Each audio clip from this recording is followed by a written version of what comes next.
당신은 지금 이 문장을 읽는 순간에도 심장은 벌써 한 번 더 뛰었습니다. 하루에 약 10만 번, 1년이면 3,600만 번 당신이 태어난 순간부터 지금까지 단 한 번도 멈추지 않고 뛰어온 이 근육 하나가 지금 이 영상을 보는 당신의 몸속에서도 쉬지 않고 일하고 있습니다. 그런데 이상한 사실이 하나 있습니다. 전 세계에서 매년 심장마비로 사망하는 사람의 상당수는 사망하기 바로 전날까지도 자신이 심장병 환자라는 사실을 전혀 몰랐습니다. 정기검진에서 건강하다는 말을 들은 사람도 있었고 마라톤을 완주한 지 며칠 지나지 않아 쓰러진 사람도 있었습니다. 심장마비는 갑자기 찾아오는 것처럼 보입니다. 하지만 정말 그럴까요? 물리학자 리처드 파인만은 평생 하나의 질문만을 붙들고 살았습니다. 어떤 현상이 갑작스러워 보인다면 우리가 그 과정을 보지 못했기 때문일 뿐이다. 그는 원자 하나, 입자 하나의 움직임을 이해하기 위해 눈에 보이지 않는 것을 눈에 보이게 만드는 방법을 평생 연구한 사람이었습니다. 그리고 그가 남긴 이 말은 아이러니컬하게도 심장마비라는 현상을 가장 정확하게 설명하는 문장이기도 합니다. 내가 만들 수 없는 것은 진정으로 이해한 것이 아니다. 심장마비는 갑자기 일어나지 않습니다. 그것은 몇 년, 심지어 수십 년에 걸쳐 당신의 혈관 속에서 조용히, 아주 조용히 준비되어 온 사건입니다. 오늘 우리는 그 조용한 준비 과정을 파인만의 방식으로 들여다보려 합니다. 눈에 보이지 않는 것을 분해하고 재구성하고 다시 이해하는 방식으로 당신의 심장 안에서 지금 이 순간에도 일어나고 있는 그 일을 우리는 심장마비를 사고라고 생각합니다. 날벼락처럼 예고 없이 찾아오는 재난, 마치 지진이나 벼락처럼 어느 날 갑자기 가슴을 움켜쥐고 쓰러지는 장면을 떠올립니다. 그리고 이 믿음은 우리를 매우 위험한 착각으로 이끕니다. 나는 아직 가슴 통증을 느껴본 적이 없으니 내 심장은 괜찮을 것이다. 그러나 여기 첫 번째 력설이 있습니다. 심장마비를 일으키는 혈관의 변화는 통증을 유발하지 않습니다. 적어도 아주 오랫동안은. 더 놀라운 사실이 있습니다. 심장마비를 일으키는 혈관 폐색의 상당수는 검사에서 심각한 협착으로 분류될 만큼 좁아진 혈관이 아니라 오히려 검사상으로는 그다지 위험해 보이지 않던 부위에서 갑작스럽게 발생합니다. 다시 말해 의사가 이 혈관은 괜찮습니다 라고 말했던 바로 그 부위가 어느 날 갑자기 완전히 막혀버릴 수 있다는 것입니다. 이것은 우리의 직관과 정면으로 충돌합니다. 우리는 위험을 크기로 판단하도록 진화했습니다.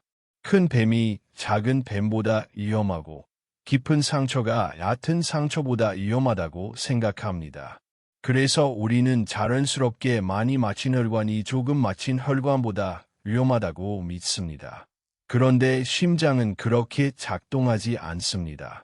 심장마비를 일으키는 것은 혈관이 얼마나 좁아졌는가가 아니라 혈관 벽 속에 숨어있는 무언가가 얼마나 불안정한가입니다. 이것은 마치 겉으로는 멀쩡해 보이는 다리가 내부의 미세한 균열 때문에 무너지고 오히려 낡고 삐걱거리던 다리는 몇십 년을 더 버티는 것과 같은 이야기입니다. 우리가 눈으로 보는 것과 실제로 몸속에서 벌어지는 일 사이에는 거대한 간극이 존재합니다. 그렇다면 질문은 이것이 됩니다. 우리 눈에 보이지 않는 그 위험한 변화는 도대체 어디서, 어떻게, 시작되는 것일까요? 이 질문에 답하기 위해서는 파이만이 물리학을 대했던 방식 그대로 현상을 가장 작은 단위까지 분해해서 들여다봐야 합니다. 심장마비의 핵심에는 동맥경화라는 과정이 있습니다. 동맥경화는 단순히 혈관에 기름때가 낀다는 식의 비유로 자주 설명되지만 실제로는 훨씬 더 복잡하고 정교한 생물학적 과정입니다. 이 과정을 이해하기 위해 먼저 혈관의 구조를 살펴봐야 합니다. 우리의 동맥벽은 단순한 파이프가 아닙니다. 가장 안쪽에는 내피세포라고 불리는 아주 얇은 세포층이 있습니다. 이 내피세포층은 혈액과 혈관 벽 사이의 경계를 이루는 두께가 세포 하나 정도밖에 되지 않는 얇은 막입니다. 건강한 내피세포는 매끄럽고 유연하며 혈액이 아무런 저항 없이 흘러가도록 돕습니다. 동시에 혈관을 확장하거나 수축시키는 신호를 조절하고 혈액이 응고되지 않도록 막는 역할도 합니다. 그런데 이 내피세포층이 반복적으로 손상을 받으면 이야기가 달라지기 시작합니다. 손상의 원인은 다양합니다. 고혈압으로 인한 지속적인 압력, 흡연으로 인한 화학적 자극, 혈액 속 과도한 당분, 그리고 무엇보다 혈액 속에 떠다니는 특정 종류의 콜레스테롤 입자, 특히 저밀도 지단백질, 흔히 LDL이라고 불리는 입자입니다. LDL 입자가 손상된 내피세포층 틈으로 침투하면 우리 몸의 면역 시스템이 반응합니다. 백혈구의 일종인 대식세포가 그 부위로 몰려들어 LDL 입자를 삼키기 시작합니다. 여기서부터가 흥미로운 지점입니다. 대식세포는 LDL을 삼킬수록 점점 커지고 부풀어 오릅니다. 현미경으로 보면 마치 거품처럼 보인다고 해서 과학자들은 이것을 거품세포라고 부릅니다. 이 거품세포들이 쌓이고 쌓여서 혈관턱 안쪽에 하나의 덩어리를 형성합니다.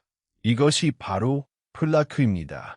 중요한 것은 플라크는 혈관 안쪽으로 자라는 것이 아니라 상당 부분 혈관턱 자체의 내부에 자리 잡는다는 사실입니다. 그리고 이 플라크에는 두 가지 종류가 있습니다. 첫 번째는 섬유질 성분이 두껍고 단단하게 플라크를 감싸고 있는 상대적으로 안정적인 플라크입니다. 두 번째는 날른 섬유질막 안에 물렁물렁한 지방질과 럼증 세포들이 가득 차 있는 불안정한 플라크입니다. 바로 이 두 번째 유형, 겉으로는 크지 않아 보이지만 내부가 불안정한 플라크가 심장마비의 진짜 방아쇠입니다.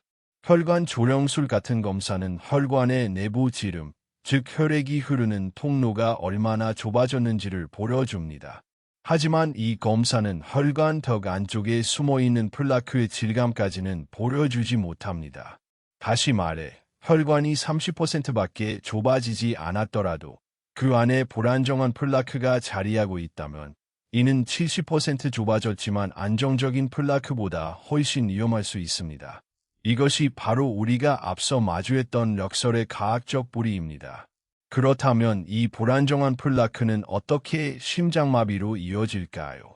어느 순간 랄른 섬유질막이 찢어지거나 파열됩니다.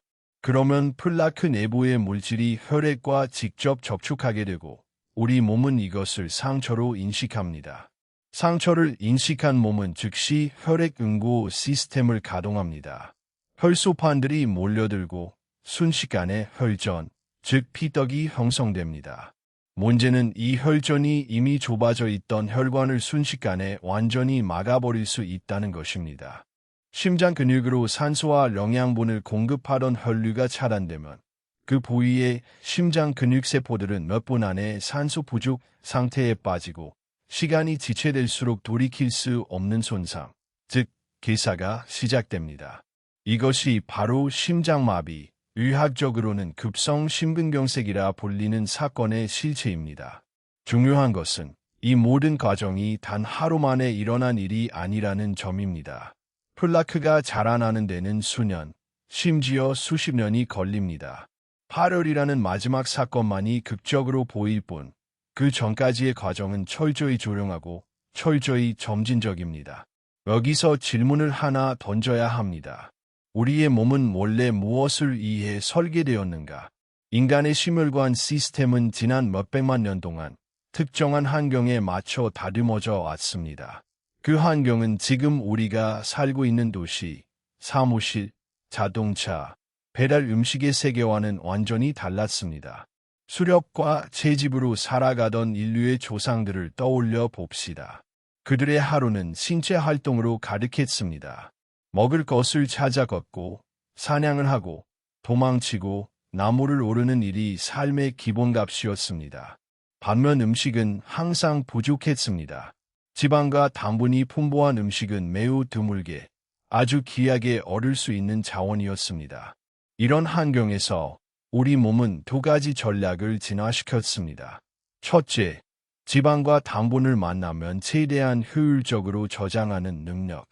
언제 다시 먹을 것을 구할 수 있을지 모르니 에너지를 몸에 비축해두는 것이 생존에 유리했습니다. 둘째, 상처와 감염에 신속하게 반응하는 강력한 럼증 및 응고 시스템. 사냥과 채집 과정에서 다치는 일이 흔했기 때문에 상처가 생기면 즉시 피를 굳혀 출혈을 막는 능력은 생사를 가르는 요소였습니다. 이 두 가지 전략은 당시 환경에서는 완벽하게 합리적이었습니다. 그런데 현대 환경은 무엇이 달라졌을까요? 첫째, 지방과 당분이 풍부한 음식이 더 이상 귀하지 않습니다. 오히려 사방에 널려 있고 값싸고 언제든 손에 넣을 수 있습니다. 우리 몸은 여전히 만나면 최대한 저장하라는 옛 명령을 따르고 있지만 이제 그 명령은 더 이상 생존을 돕는 것이 아니라 혈액 속의 LDL 입자가 만성적으로 넘쳐나는 상태를 만들어냅니다. 둘째, 신체 활동량이 극적으로 줄어들었습니다. 하루 종일 앉아서 일하고 이동은 자동차나 대중교통이 대신해줍니다. 우리의 혈관과 심장은 여전히 활발한 움직임을 전제로 설계되어 있는데 현대인의 삶은 그 전제를 거의 충족시키지 못합니다. 셋째, 만성 스트레스입니다. 조상들의 스트레스는 대부분 급성이었습니다. 맹수를 만나면 심박수가 치솟고 위기가 지나가면 다시 안정을 되찾았습니다. 하지만 현대인의 스트레스는 업무, 인간관계, 경제적 압박처럼 몇 달, 몇 년씩 지속되는 만성적인 형태입니다. 우리 몸의 스트레스 반응 시스템은 이런 끝나지 않는 위기를 처리하도록 설계되지 않았습니다. 이 세 가지 변화, 즉 넘쳐나는 지방과 당분, 줄어든 움직임, 끝나지 않는 스트레스가 겹치면서 한때는 생존을 위한 훌륭한 도구였던 우리 몸의 저장 시스템과 응고 시스템이 이제는 정반대의 결과를 만들어내고 있습니다. 정리하면 이렇습니다.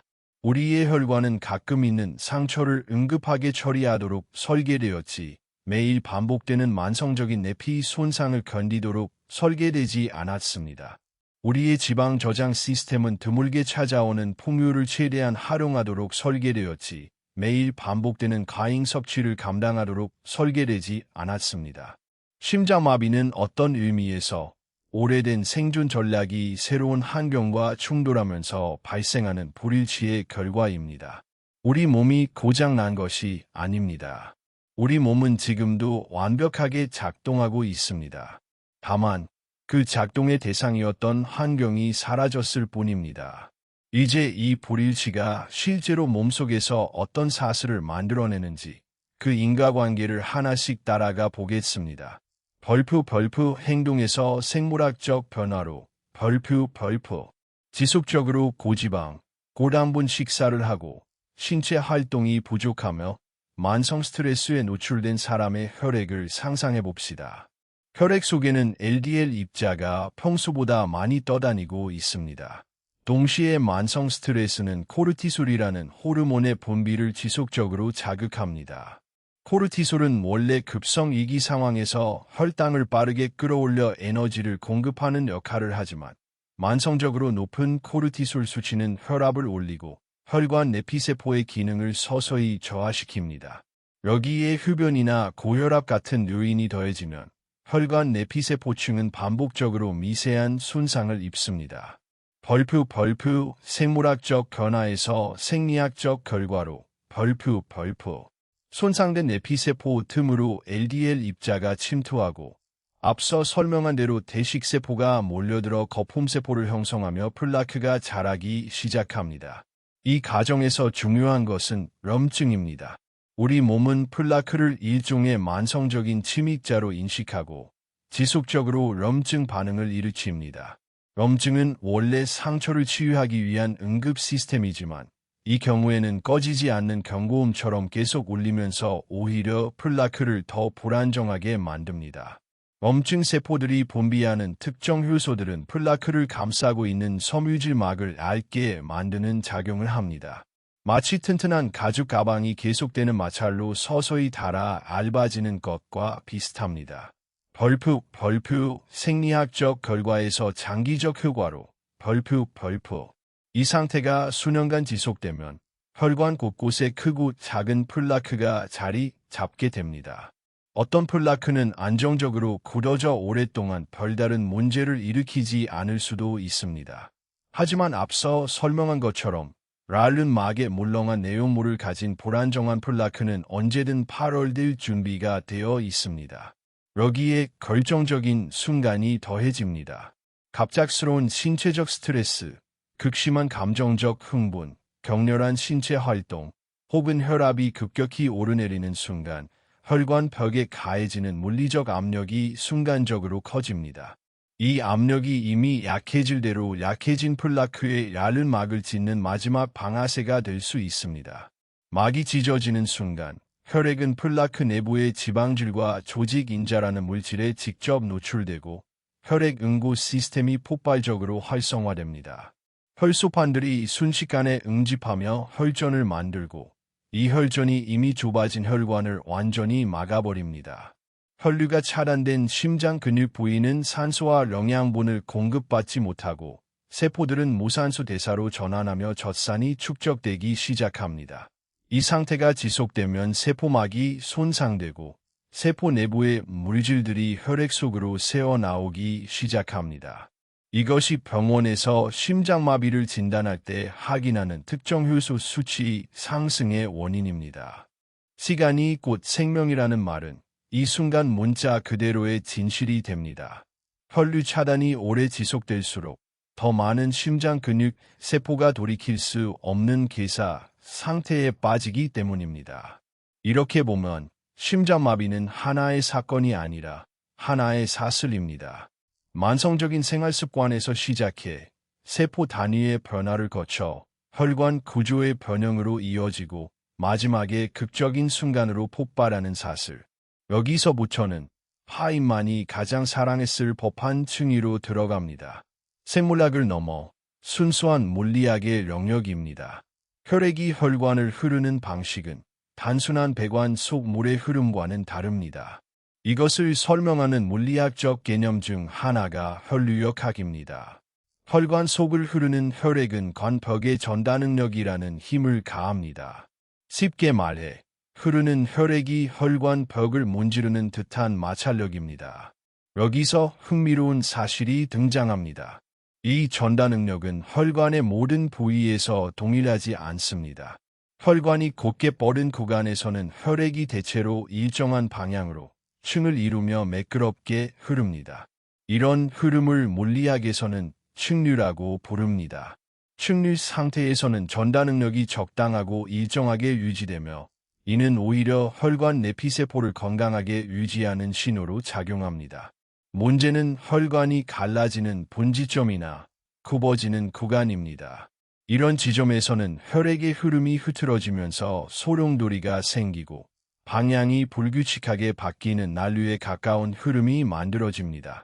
난류가 발생하는 구간에서는 전달 능력이 낮아지거나 매우 불규칙하게 요동칩니다. 놀랍게도 바로 이런 낮고 불규칙한 전달 능력을 받는 부위에서 동맥경화 플라크가 훨씬 더 잘 형성된다는 것이 혈류역학 연구를 통해 알려져 있습니다. 왜 그럴까요? 내피세포는 자신에게 가해지는 전달 능력의 패턴을 일종의 물리적 신호로 감지합니다. 세포 표면에는 이 흐름의 힘을 감지하는 미세한 구조들이 있고 이 신호에 따라 세포는 자신을 보호하는 물질을 분비할지 혹은 염증을 유발하는 물질을 분비할지를 결정합니다. 일정하고 적당한 층류 신호를 받는 내피세포는 항염증, 항응고 상태를 유지합니다. 반면 불규칙한 난류 신호를 받는 내피세포는 오히려 염증을 촉진하고 투과성이 높아지는 방향으로 반응합니다.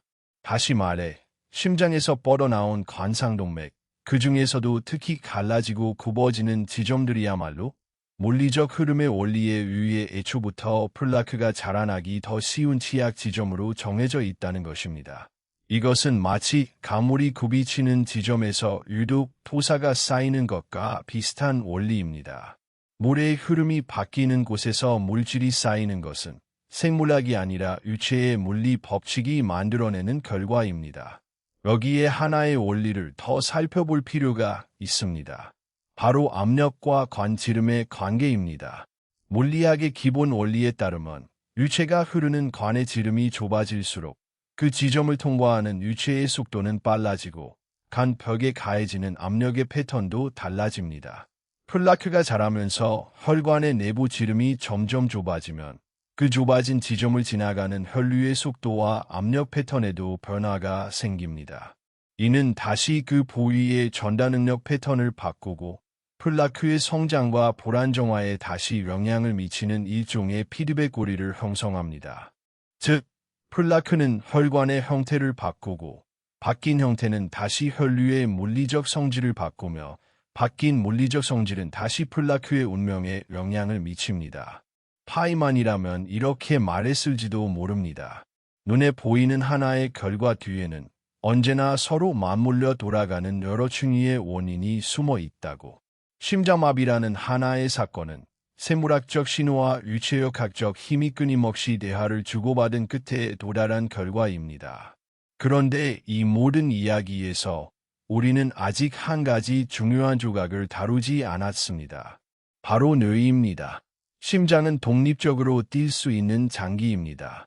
하지만 그 리듬과 강도는 뇌, 특히 자율신경계에 의해 끊임없이 조율됩니다. 자율신경계는 크게 두 갈래로 나뉩니다. 위기 상황에서 심박수를 높이고 혈압을 올리는 교감신경계, 그리고 안정상태에서 심박수를 낮추고 몸을 회복 모드로 전환하는 부교감신경계입니다. 건강한 심장은 이 두 시스템 사이를 유연하게 오갑니다. 스트레스 상황에서는 재빠르게 각성하고 위기가 지나가면 다시 빠르게 이완합니다. 이런 유연성은 심박변이도라는 지표로 측정할 수 있는데 심박변이도가 높을수록 자율신경계가 유연하고 건강하게 작동하고 있다는 신호로 여겨집니다. 그런데 만성 스트레스는 이 유연성을 서서히 갉아먹습니다. 뇌의 시상하부, 뇌하수체, 부신을 잇는 스트레스 반응 축은 원래 급성 위기에 대응하기 위한 시스템입니다. 위험을 감지하면 이 축이 활성화되어 코르티솔과 아드레날린 같은 호르몬이 분비되고 심박수와 혈압이 오릅니다. 위기가 지나가면 이 시스템은 다시 원래 상태로 돌아가야 합니다. 하지만 스트레스가 만성적으로 반복되면 뇌는 이 각성 상태를 점점 새로운 정상으로 학습하기 시작합니다. 이것이 바로 신경가소성의 어두운 측면입니다. 신경가소성은 원래 우리가 새로운 기술을 배우고 언어를 습득하고 습관을 형성할 수 있게 해주는 뇌의 놀라운 능력입니다. 반복되는 경험은 관련된 신경회로를 강화시키고 그 경험을 뇌에게는 기본값으로 만듭니다. 문제는 이 원리가 스트레스 반응에도 똑같이 적용된다는 것입니다. 만성적인 스트레스 상황에 반복적으로 노출되면 뇌의 스트레스 반응 회로는 점점 더 쉽게, 더 강하게 활성화되도록 다듬어집니다. 마치 자주 사용하는 근육이 강해지는 것처럼 자주 활성화되는 신경회로도 강해집니다. 그 결과 뇌는 사소한 자극에도 마치 생명이 위협받는 것 같은 강도로 반응하게 됩니다. 별것 아닌 이메일 한 통, 회의에서의 작은 지적, 교통체증 같은 일상적인 사건들이 뇌 속에서는 맹수를 마주친 것과 비슷한 각성 반응을 일으킬 수 있습니다. 이런 상태가 지속되면 심박변이도는 점점 낮아집니다. 심장은 유연하게 이완하는 능력을 점점 잃고 항상 약간 긴장된 상태, 항상 약간 각성된 상태에 머물게 됩니다. 여기서 우리는 앞서 다룬 생물학적 메커니즘과 다시 만납니다. 만성적으로 높은 교감신경 활성은 혈압을 지속적으로 높이고 혈관 내피세포에 반복적인 물리적 스트레스를 가하며 이는 다시 내피세포 손상과 플라크 형성을 촉진하는 방향으로 작용합니다. 즉, 몸이 약해지고 있는 것이 아닙니다. 뇌가 새로운 버전의 정상을 학습하고 있는 것입니다. 그리고 그 새로운 정상은 심장에게는 결코 정상적이지 않은 부담입니다. 흥미로운 것은 이 학습된 패턴이 감정과 신체를 하나로 연결한다는 점입니다. 실제로 극심한 감정적 충격, 예를 들어 사랑하는 사람을 갑자기 잃는 경험 이후에 심장에 일시적인 이상이 나타나는 사례들이 보고되어 왔습니다. 이는 내가 감지한 극심한 정서적 위기가 실제 신체적 이기와 거의 동일한 방식으로 심장에 전달될 수 있다는 것을 보여줍니다. 뇌와 심장은 별개의 두 기관이 아닙니다. 하나의 신경회로로 촘촘히 연결된 사실상 하나의 시스템입니다. 이제 흩어져 있던 조각들을 하나로 모아보겠습니다. 우리는 처음에 이런 역설과 마주했습니다. 심장마비는 갑자기 예고 없이 찾아오는 것처럼 보이지만 그 원인이 되는 혈관 변화는 통증도 없이 조용히 진행되며 심지어 검사에서 괜찮다고 판정받은 부위에서도 발생할 수 있다는 역설. 이제 우리는 그 이유를 압니다. 현대의 환경, 즉 넘쳐나는 지방과 당분, 부족한 신체 활동, 끝나지 않는 만성 스트레스는 원래 드문 이기에 대응하도록 진화한 우리 몸의 저장 시스템과 응고 시스템, 그리고 스트레스 반응 시스템을 만성적으로 과부하 상태에 빠뜨립니다. 이 만성적 과부하는 혈관 내피세포에 반복적인 손상을 입히고 LDL 입자의 침투와 대식세포의 반응을 통해 플라크를 만들어냅니다. 이 플라크는 혈관이 갈라지고 굽어지는 유체역학적으로 이미 취약하게 설계된 지점들에서 특히 잘 자라납니다. 플라크는 겉으로 보이는 혈관의 좁아짐과는 별개로 내부의 불안정한 구조를 형성할 수 있습니다. 그리고 뇌가 만성 스트레스에 적응하며 만들어낸 지속적인 교감신경 각성 상태는 혈압과 혈류 압력의 변동성을 높여 바로 그 불안정한 플라크가 파열되는 순간을 앞당깁니다. 파열이 일어나는 순간, 원래는 생존을 돕기 위해 설계된 강력한 혈액 응고 시스템이 작동하며 오히려 혈관을 완전히 틀어막는 혈전을 만들어냅니다. 이것이 바로 우리가 심장마비라고 부르는 사건의 전체 그림입니다. 벌프, 현대적 생활습관, 진화적 불일치, 생물학적 메커니즘, 물리적 결과, 뇌의 적응, 장기적 결과, 벌프. 이 모든 사슬을 다시 들여다보면 처음의 질문으로 돌아가게 됩니다. 검사상으로는 크지 않은 협착이 검사상으로는 심각해 보이는 협착보다 더 위험할 수 있는가? 답은 이제 명확합니다. 위험을 결정하는 것은 혈관이 좁아진 정도라는 양의 문제가 아니라 플라크 내부의 불안정성이라는 질의 문제이기 때문입니다. 그리고 그 질을 결정하는 것은 만성적인 염증, 반복되는 물리적 스트레스, 그리고 내가 학습한 각성 패턴이 오랜 시간에 걸쳐 축적된 결과입니다. 우리가 눈으로 볼 수 있는 것, 즉 혈관 지름은 빙산의 일각에 불과합니다. 진짜 위험은 그 아래, 세포와 분자, 그리고 신경회로의 층위에서 조용히 자라나고 있었습니다. 파이만이 원자를 이해하기 위해 그 안의 입자들을 하나씩 분해했던 것처럼 우리도 심장마비라는 하나의 사건을 분해해보니 그 안에는 생물학, 물리학, 신경과학이 서로 얽혀있는 하나의 정교한 시스템이 있었습니다. 그리고 이 시스템을 이해했다는 것은 이제 우리가 이 시스템에 개입할 수 있는 지점들 또한 알게 되었다는 뜻입니다. 여기서 반드시 강조해야 할 것이 있습니다. 이 모든 이야기는 두려움을 주기 위한 것이 아닙니다. 오히려 정반대입니다. 우리가 심장마비의 메커니즘을 이 정도로 세밀하게 이해할 수 있다는 것은 그만큼 개입할 수 있는 지점도 많다는 뜻입니다. 당신의 몸은 고장나지 않았습니다. 당신의 몸은 지금까지 살아온 환경에 정확하게 반응해온 매우 똑똑한 시스템입니다. 그리고 똑똑한 시스템은 새로운 신호가 주어지면 다시 적응할 수 있습니다. 플라크 형성의 시작점이었던 내피세포 손상부터 살펴봅시다. 혈관 내피세포는 놀라운 회복력을 가지고 있습니다.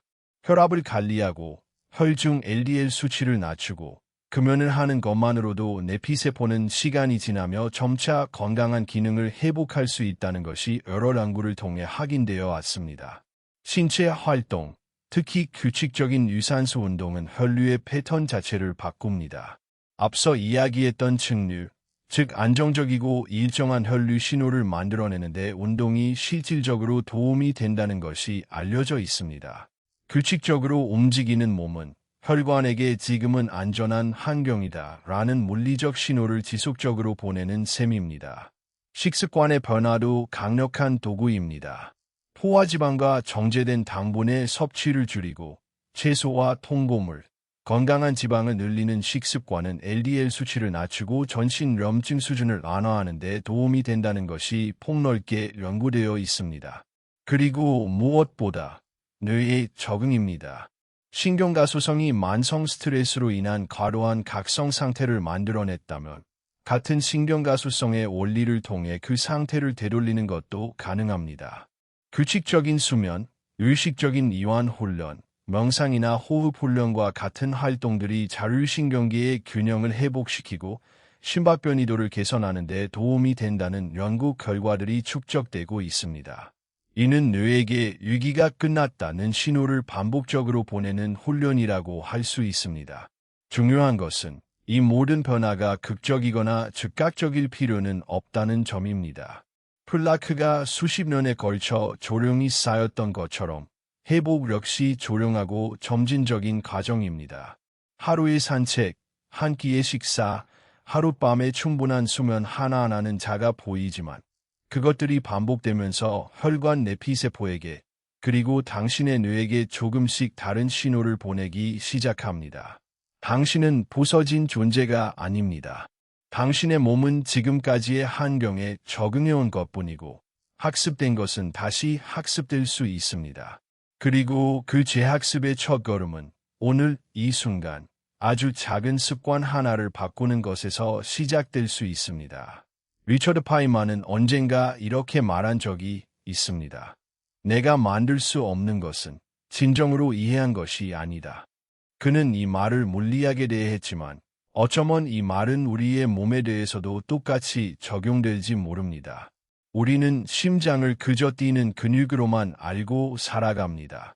그것이 매일 10만 번 뛰고 있다는 사실조차 잊은 채 정작 그 안에서 벌어지는 일에 대해서는 아무것도 모르는 채로 살아갑니다. 하지만 오늘 우리가 함께 들여다본 것처럼 심장마비라는 하나의 사건 안에는 세포의 손상, 유체의 물리학, 진화의 기억, 그리고 뇌의 학습이 모두 얽혀 있었습니다. 당신이 오늘 아침에 마신 커피, 오늘 회의에서 느꼈던 짜증, 어젯밤 부족했던 잠, 몇 주째 미루고 있는 산책, 그 사소해 보이는 것들이 지금 이 순간에도 당신의 혈관 안에서, 당신의 신경회로 안에서 아주 작은 신호로 쌓이고 있습니다. 심장은 결코 갑자기 멈추지 않습니다. 심장은 오랫동안, 아주 오랫동안 당신에게 신호를 보내왔습니다.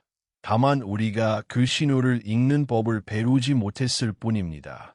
파이만이 원자 하나를 이해하기 위해 평생을 바쳤던 것처럼 어쩌면 우리에게 필요한 것은 우리 몸 안에서 조령이 벌어지고 있는 이 오래된 대하에 조금 더 귀 기울이는 시간일지도 모릅니다. 당신은 지금 숨을 쉬고 있습니다. 당신의 심장은 지금도 뛰고 있습니다. 그리고 그 심장이 앞으로 어떤 이야기를 써내려갈지는 오늘 당신이 그것에게 보내는 아주 작은 신호들에 달려 있습니다. 이제 당신은 더 이상 그 심장을 예전과 같은 눈으로 바라볼 수 없을 것입니다.